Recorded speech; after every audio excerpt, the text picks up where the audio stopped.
Tak sur kau, skip. Masuk, masuk. أعوذ بالله من الشيطان الرجيم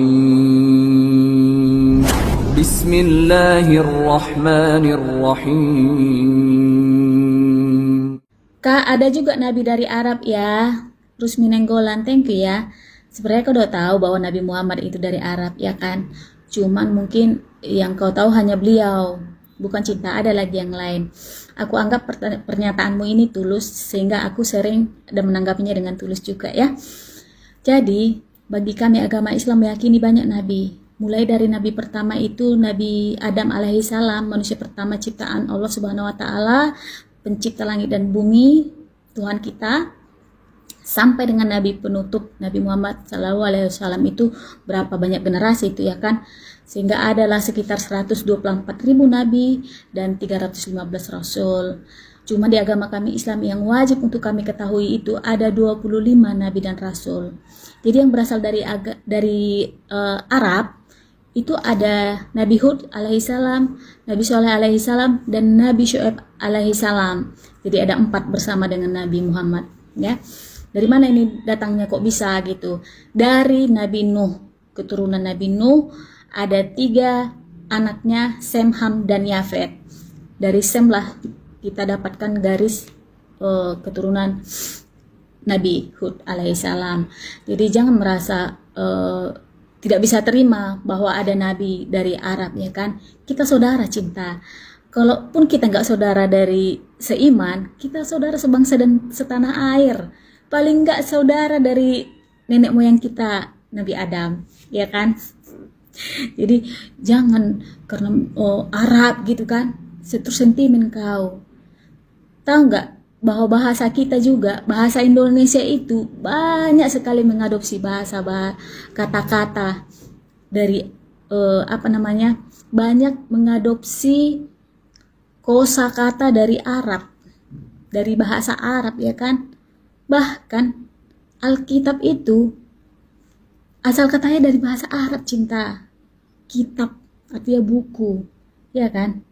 Jadi gitu, temannya kita ini. Jangan kita saling curiga, oke? Okay?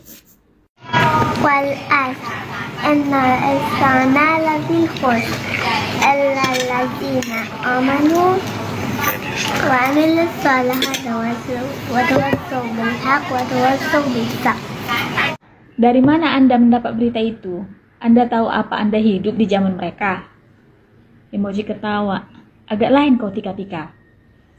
Kau dapat berita enggak bahwa Tuhan menciptakan manusia pertama bernama Adam? Apa kau hidup di zaman mereka? Kemudian, kau dapat berita enggak bahwa Soekarno adalah presiden pertama Indonesia? Apa kau hidup di zaman mereka? Harwalap.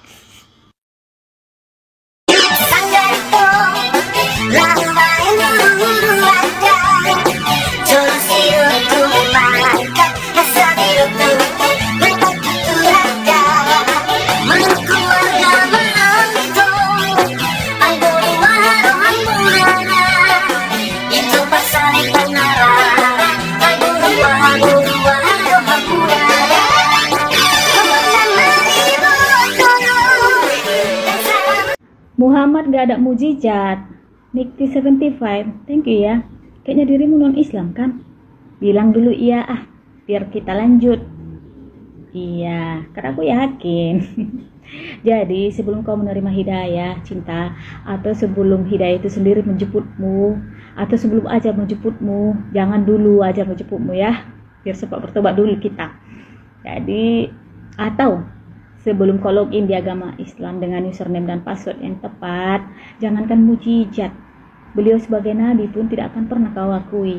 Dan no problemo, tanpa pengakuanmu pun tetaplah Allahu Akbar, tetap Allah itu Maha Besar, tetap Nabi Muhammad SAW adalah rasulnya, tanpa kau akui, ya kan? Kenapa aku ngomong seperti ini? Karena aku pun dulu kayak kau ininya, sebelum aku yakin dengan agama Islam. Nggak percaya aku gitu. Tapi semenjak aku masuk Islam dan aku benar-benar percaya saat ini, hanya agama Islam lah satu-satunya agama yang paling benar di muka bumi ini. Jangan kau marah aku bilang kayak gitu. Jadi ketika kau meyakini agamamu adalah satu-satunya agama yang paling benar, aku nggak marah dong, ya kan? Monggo, memang harus seperti itu, kita saling menghargai, ya kan? Jadi ngomong-ngomong soal mujizat, Quran itu aja udah suatu mujizat itu. Itu salah satu mujizat yang paling nyata sampai saat ini bagiku, bagi kami agama Islam yang meyakininya. Tidak dipaksa dirimu untuk meyakininya, nggak ada paksa, ya kan? Jadi cerita soal pengalaman lah. Quran ini kan kitab suci ya, masing-masing agama punya kitab suci. Tapi yang aku lihat perbedaan nyata bagaimana memperlakukan kitab suci ini adalah di agama Islam. Karena aku dari SD sampai SMA itu di agamaku yang sebelumnya sangat homogen lah ya, hanya satu. Aku belum pernah melihat perbedaan. Setelah kuliah lah aku melihat perbedaan dan aku banding kalau wow luar biasa ya gitu. Pada saat itu aku udah terkagum-kagum sebenarnya. Bagaimana teman-temanku yang Islam memperlakukan kitab suci ini, itu memang hanya benda mati ya kan, hanya sebuah buku, tapi namanya kitab suci memang benar-benar disucikan, isinya kan suci. Jadi sebelum wudu tidak mau sembarangan buka-buka kitab suci ini, karena itu memang benar-benar suci. Suatu saat pernah salah satu temanku mengatakan begini, tolong ambilkanlah dulu Quranku katanya. Terus yang satu yang dimintai tolong bilang, sorry aku lagi katanya seperti itu. Di situ aku wow, salut. Di situ.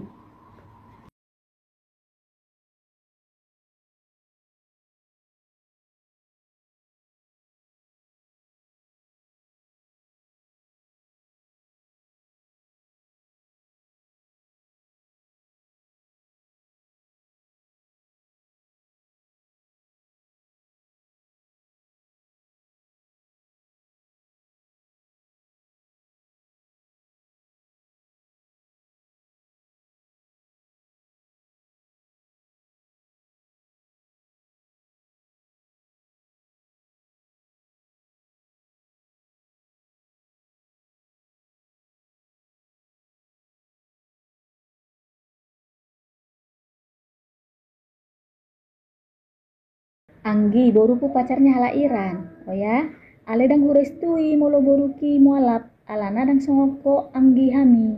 Hami namora do. Jadi hurestui molo Chris. Makasih ya nomboru di fireplace.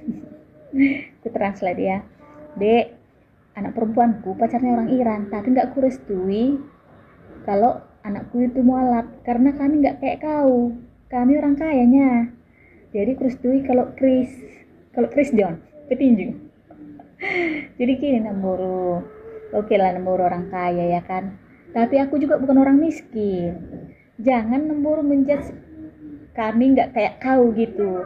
Walaupun aku bukan orang kaya, tapi bukan orang miskin juga ya, karena statusku pada saat aku mualaf itu aku PNS Namburu, golongan 3C aku pada saat itu. Kemudian aku terima remunerasi loh tiap bulan, itu di atas 5 JT lah remunerasi, lain gaji, lain tunjangan, lain uang makan ya, itu untuk diriku sendiri. Kayaknya nggak susah-susah kali lah ya kalau kayak gitu. Dan sekarang banyak orang yang mengejar jadi PNS kan, aku tinggalkan itu Namburu PNS itu, jadi aku itu. Jadi bukan karena aku miskin kali ya Namburu makanya aku mualaf. Dan satu dicatat bahwa kekayaan itu bukan hanya dunia semata, bukan harta semata ya. Aduh, agak lucu aku melihat Namburu ini. Padahal udah tua ya kan.